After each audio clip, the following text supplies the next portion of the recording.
Hi, I'm Figment, and today, well, you guys will have to excuse me today. I've been feeling kind of under the weather, and my voice is kind of shot as a result from that. So you'll just have to bear with me um, on this video. I wasn't sure if I even wanted to post a video today, or wait until my voice is better. But I figured it'd be kind of lame to leave you guys hanging.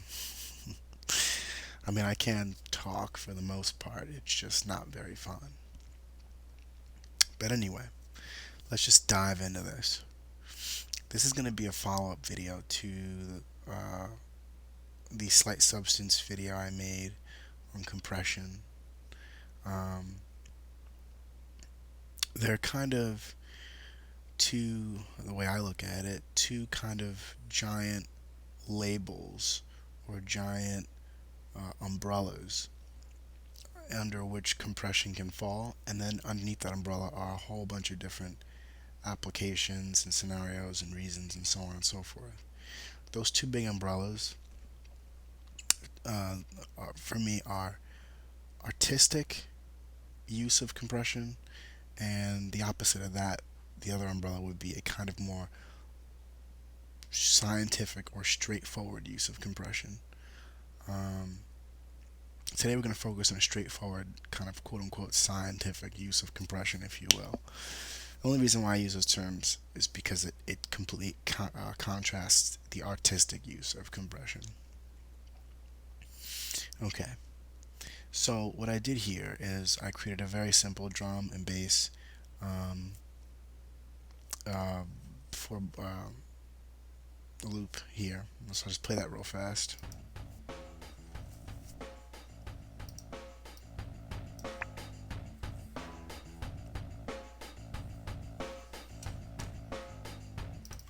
Pretty straightforward. Um, Now, what I did here is, well, I purposely messed up this song a little bit. Purposely messed up some of the dynamics on the percussion with the snares, because this can be something you run into sometimes. You might have a Rex file or an audio file. Someone might give you a recording of some drum session or a bass session or whatever instrument, some type of recording. And if we wanted to use this example, we could pretend that the drummer at certain times, um, you know, hit the snare too hard, really hard, a lot harder than he should have. Just it happens. No one is, I'm a perfect machine metronome drum player. Although some people are very, very, very good. Um, so what we have here, I'm gonna solo out these the snare here. I'm gonna let you guys take a look at that. And there are certain snares. Now keep in mind this is MIDI, so if I wanted, we could just alter this with just lower the velocity of MIDI notes. But for the sake of this tutorial, for the sake of discussion, we're pretending, um, you know, that we don't have that option. So, wow, that's the bass actually. We want this.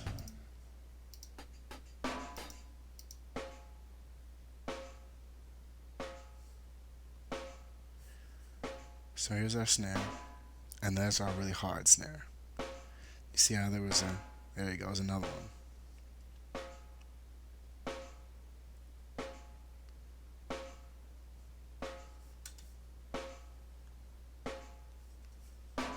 Alright. So we've got some of that dynamics shifting going on with um, with our snare. And basically, what you can do, or what the use of compression here um, would be to use, I've already set it up here, but use compression to wait for when that snare, that those heavy snares, those hard snares come through, and compress them down so that they are um, in, I guess you could say, or closer to the range of where they should be. So they no longer sound like they're peaking or that they're so heavy. This is especially useful if you can't get that drummer back in for the session, or you can't re-record, or whatever. Maybe, like I said, this is just a dirty sound file that you just had. I mean, there's so many reasons why you can't have a drummer, come in and reduplicate it. So what I did here basically is I cranked that ratio up because that snare was so much louder. So let's see, past 16 to 1. So there's a lot of, let's see if we can, I know there's some here. So you see, it's really dropping the gain of it a lot. It's like even almost negative 8 dB or so.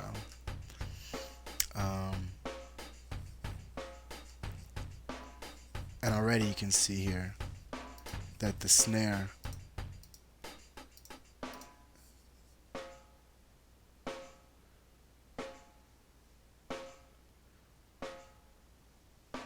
see? Look how much more even they are. Let's actually bring this in. See that? And if I remove the compression,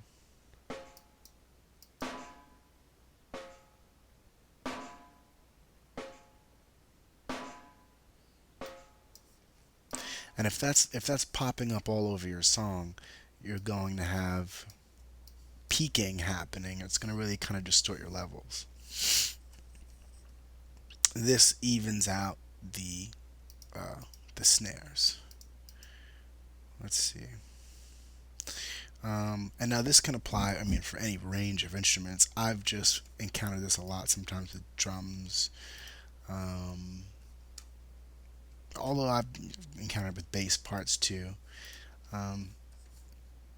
But there you go. I've even actually gone through here and split those two snares up. So there's a snare here and there's a snare on the other one, and I've given this one a different setting of compression, a different ratio setting. It's a 5.74 to 1, and a higher output gain, because these snares are coming in are a lot. There's no heavy snares on this channel. So I've actually got two sets of different compression happening, a much more intense and higher ratio setting for the snares that I know are wrong. If this was an audio file, you'd probably have to make 2 duplicate tracks, chop out the heavy snares and put them on a separate channel, and then you could run 2 separate bits of compression on each one, the heavy-handed snare and the normal range snares, and then you'll get just a compressed, balanced kind of dynamics, sound dynamics, volume dynamics. I mean, you've lowered the lowered the range of dynamic differences between the snares. Now they're a lot more in alignment, and it doesn't sound like every so often someone is just pounding that snare hard. And then, I mean, it's okay to have some dynamics. I mean, you don't want it to sound computerized, but in this case, what I had, it was a little bit undesirable. So there you go. There's a perfectly reasonable and encounterable scenario when compression is the trick. Anyway, guys, keep experimenting, play around with compression, and I'll talk to you guys later.